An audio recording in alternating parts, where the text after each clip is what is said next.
Hello students, দেখো এখন আমরা দেখে নেব জিওগ্রাফি থেকে খুব একটা ইম্পর্টেন্ট কোশ্চেন।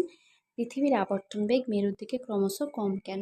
ওকে, ক্লাস সিক্সের জন্য এটা খুব একটা ইম্পর্টেন্ট কোশ্চেন। ক্লাস সিক্স ছাড়াও ক্লাস এইটেও তোমাদের জন্য ইম্পর্টেন্ট, এবং ক্লাস এইটেও এই রিলেটেড অনেক কোশ্চেন থাকে। চলো আমরা দেখে নিচ্ছি ঝটপট আনসারটা। এটা সাধারণত আসে 2 অথবা 3 মার্কসের। ওকে, দেখো লেখাটা বুঝতে হয়তো একটু অসুবিধা হবে, তোমাদের অফলাইন ক্লাস নেওয়ার সময় খুব তাড়াতাড়ি শেষে লিখিয়ে দেওয়া হয়েছিল, তার জন্য অডিওটা শোনো, আশা করি বুঝে নিতে কোনো অসুবিধা হবে না।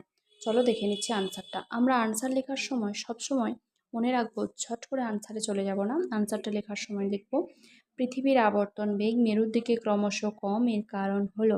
ওকে, নেক্সট 1 নাম্বার পয়েন্ট, আকৃতি। বলতে পারো পৃথিবীর আকৃতি। নেক্সট কি বলবো দেখো, পৃথিবীর আকৃতি উপবৃত্তাকার বা অভিগত গোলক। ব্যাস, জাস্ট এইটুকুই বলবো, আর বেশি এখানে ব্যাখ্যা দেওয়ার কোনো প্রয়োজন নেই। ওকে, নেক্সট দেবো একইভাবে পরের পয়েন্ট, ব্যাস। পৃথিবীর ব্যাসও বলতে পারো, পৃথিবীর নিরক্ষীয় ব্যাস মেরু ব্যাসের তুলনায় বড়। ওকে, নেক্সট পৃথিবীর পরিধি। তাই পৃথিবীর পরিধিও নিরক্ষরেখার থেকে মেরুর দিকে ক্রমশ ছোট, তাই তো? এটাই পৃথিবীর অভিগত গোলক আকৃতি করেছে এই ব্যাপারগুলোই, তাই তো? নেক্সট আমরা দেখো শেষে যে কনক্লুশনটা দেবো, এটাই কিন্তু সবচেয়ে ইম্পর্টেন্ট, এখানে ব্যাখ্যাটা জাস্ট বলে দেবো।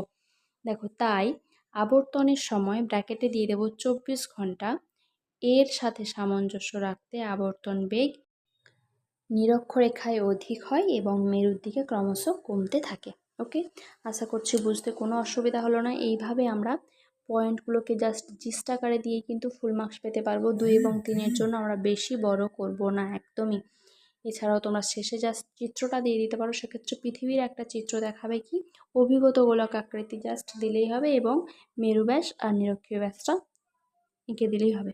ওকে, আশা করছি বুঝতে কোনো অসুবিধা হলো না। এরকম আরও অনেক কোশ্চেন তোমাদের দিতে থাকবো, তার জন্য সঙ্গে থাকো। তোমাদের যদি বিশেষ কোনো কোশ্চেন করিয়ে দিতে হয় অবশ্যই আমাকে কমেন্ট করে জানাবে, আমি সঙ্গে সঙ্গে দিয়ে দেওয়ার চেষ্টা করব। এখন এই পর্যন্তই।